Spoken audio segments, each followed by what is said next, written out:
If, in rush hour traffic, you can remain perfectly calm, if you can see your neighbors travel to fantastic places without a twinge of jealousy, if you can love everyone around you unconditionally, and if you can always find contentment just where you are, then you're probably a dog, right? We hold ourselves to these unrealistic standards of perfection, and then we judge ourselves when we don't live up to them. The thing is, we're not supposed to be perfect. Perfection isn't possible, but transformation is. All of us have the capacity to change, to learn, and to grow, no matter what our circumstances.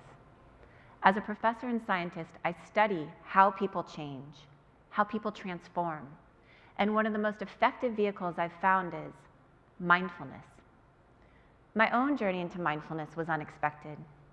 When I was 17, I had spinal fusion surgery, a metal rod put in my spine. I went from a healthy, active teenager to lying in a hospital bed, unable to walk. And during the many months of rehabilitation, I tried to figure out how to live in this body that could no longer do what it used to. The physical pain was difficult, but worse was the fear and the loneliness, and I simply didn't have the tools to cope. So I began searching for something that could help, and eventually this search led me to a monastery in Thailand for my first meditation retreat. At the monastery, the monks didn't speak much English, and I didn't speak any Thai, but I understood mindfulness had something to do with paying attention in the present moment. My only instruction was to feel the breath going in and out of my nose. So I began. 1 breath, 2 breaths. My mind wandered off. I brought it back. 1 breath, 2 breaths. It wandered again, sucked into the past or lost in the future. And no matter how hard I tried, I just couldn't stay present. Now this was frustrating because I thought meditation was supposed to feel like this, and instead it felt more like this. Right? Being present isn't so easy. In fact, check it out for yourself. I've been speaking for about 3 minutes. Have you noticed your mind has wandered? All of our minds wander. Research from Harvard shows the mind wanders on average 47% of the time. 47%. That's almost half of our lives that we're missing, that we're not here. So part of mindfulness is simply learning to train the mind in how to be here where we already are. Like right now. Let's practice together. Allow your eyes to close and just feel your feet on the floor. Wiggle your toes and sense your whole body sitting here, softening the face, softening the jaw, and notice that you're breathing, feeling the breath as it naturally flows in and out of the body, just being here. And as you're ready, taking a deeper breath in and out, allowing your eyes to open. So, back at the monastery, I was trying hard to do just this, to just be present. But no matter how hard I tried, my mind kept wandering off. And at this point, I really started to judge myself. What is wrong with you? You're terrible at this. Why are you even here? You're a fake. And then not only was I judging myself, I started judging everyone, even the monks. Why are they just sitting here? Shouldn't they be doing something? Thankfully, a monk from London arrived who spoke English. And as I shared with him my struggles, he looked at me and said, "Oh dear, you're not practicing mindfulness. You're practicing judgment, impatience, frustration." And then he said 5 words that have never left me. What you practice grows stronger. What you practice grows stronger. We know this now with neuroplasticity. Our repeated experiences shape our brain. We can actually sculpt and strengthen our synaptic connections based on repeated practice. For example, in the famous study of London taxi drivers, the visual spatial mapping part of the brain is bigger, stronger. They've been practicing navigating the 25,000 streets of London all day long. When you look at the brains of meditators, the areas related to attention, learning, compassion grow bigger and stronger. It's called cortical thickening, the growth of new neurons in response to repeated practice. What we practice grows stronger. The monk explained to me that if I was meditating with judgment, I was just growing judgment. Meditating with frustration, I'm growing frustration.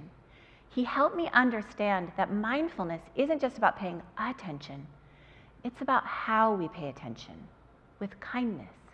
He said it's like these loving arms that welcome everything, even the messy, imperfect parts of ourselves.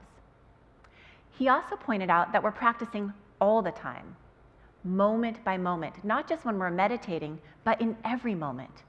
We're growing something in every moment. So the question really becomes, what do you want to grow? What do you want to practice? When I left Thailand, I wanted to keep practicing mindfulness, and I wanted to understand it scientifically. So I began a PhD program, eventually became a professor, and I've spent the past 20 years investigating the effects of mindfulness across a wide range of populations, including veterans with PTSD, patients with insomnia, women with breast cancer, stressed out college students, high-level business executives, and over, the data showed two key things. First, mindfulness works. It's good for you. It strengthens our immune functioning, it decreases stress, decreases cortisol, helps us sleep better. When we published our first research back in '98, there were only a handful of studies. Now there are thousands of studies showing the beneficial effects of mindfulness. It's good for us. The second thing we learned was quite unexpected. Almost all the people we were working with, regardless of their age, their gender, their background, were talking about the same thing. This underlying sense of, I'm not good enough, I'm not okay, I'm not living this life right. This tremendous self-judgment and shame. And we all know what they were talking about, because shame is universal. All of us feel it. And worse, we have this mistaken belief that if we shame ourselves, if we beat ourselves up, we'll somehow improve. And yet, shame doesn't work. Shame never works. It can't work. Literally, physiologically, it can't work, because when we feel shame, the centers of the brain that have to do with growth and learning shut down. This fMRI shows the brain on shame. What happens is the amygdala triggers a cascade of norepinephrine and cortisol to flood our system, shutting down the learning centers and shuttling our resources to survival pathways. Shame literally robs the brain of the energy it needs to do the work of changing. And worse, when we feel shame, we want to avoid it. So we hide from those parts of ourselves we're ashamed of, the parts that most need our attention. It's just too painful to look at them. So what's the alternative? Kind attention. First, kindness gives us the courage to look at those parts of ourselves we don't want to see. And second, kindness bathes us with dopamine, turning on the learning centers of the brain and giving us the resources we need to change. True and lasting transformation requires kind attention. And the monk's words echoed in my ears.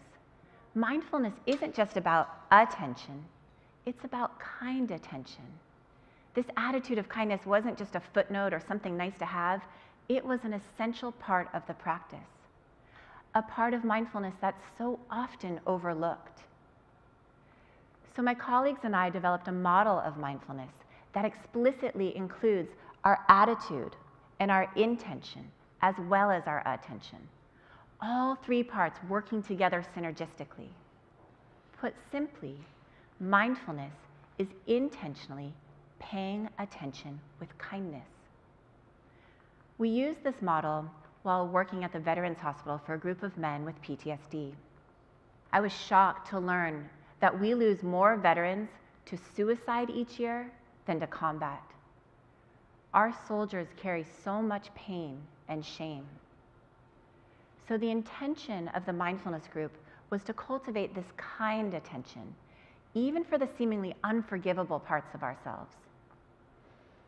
There was one man in the group who never said a word, never looked up. 2 months passed, he seemed unreachable. And then one day he raised his hand and he said, I don't want to get better. What I saw in the war, what I did, I don't deserve to get better.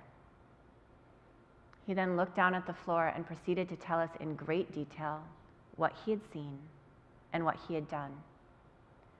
And I can still feel the horror of what he shared and how his shame filled the room. I looked up to see how the other men were responding, and there was no judgment, only compassion on their faces. I invited him to look up and to witness this compassion and this kindness. And as he slowly looked around the room, his face began to soften. And in his eyes, there was hope. The possibility that he wasn't just his past actions, that he could choose differently now, that he could change. And this may be one of the most important things I've learned. It's that transformation is possible for all of us, no matter what. And it requires kind attention, not shame. And this kind attention takes practice. It takes lots of practice. I want to share with you a simple practice that continues to help me. Some years ago, I was going through a difficult divorce, and I'd wake up every morning with this pit of shame in my stomach. My meditation teacher suggested an explicit practice of kind attention. She said, how about saying, I love you, Shauna, every day? I thought to myself, no way. It felt so contrived. She saw my hesitation and suggested, how about just saying, good morning, Shauna? Oh, and try putting your hand on your heart when you say it. It releases oxytocin. It's good for you, you know. She knew the science would win me over. So the next day, put my hand on my heart, took a breath, and said, good morning, Shauna. And it was kind of nice. I continued to practice, and a month later when I saw her, I admitted how helpful it had been. Wonderful, you've graduated, she said. Now, the advanced practice. Good morning, I love you, Shauna. So the next day, put my hand on my heart, anchored myself, and said, good morning, I love you, Shauna. I felt nothing, except maybe a little ridiculous, but definitely not love. But I kept practicing because, as we know, what we practice grows stronger. And then one day I put my hand on my heart, took a breath. Good morning, I love you, Shauna. And I felt it. I felt my grandmother's love. I felt my mother's love. I felt my own self-love. And I wish I could tell you that every day since then has been this bubble of self-love and I've never felt shame or judgment again, and that's not true. But what is true is this pathway of kind attention has been established, and it's growing stronger every day. So I want to invite you tomorrow to put your hand on your heart and say good morning. And if you're really brave, good morning, I love you. Thank you.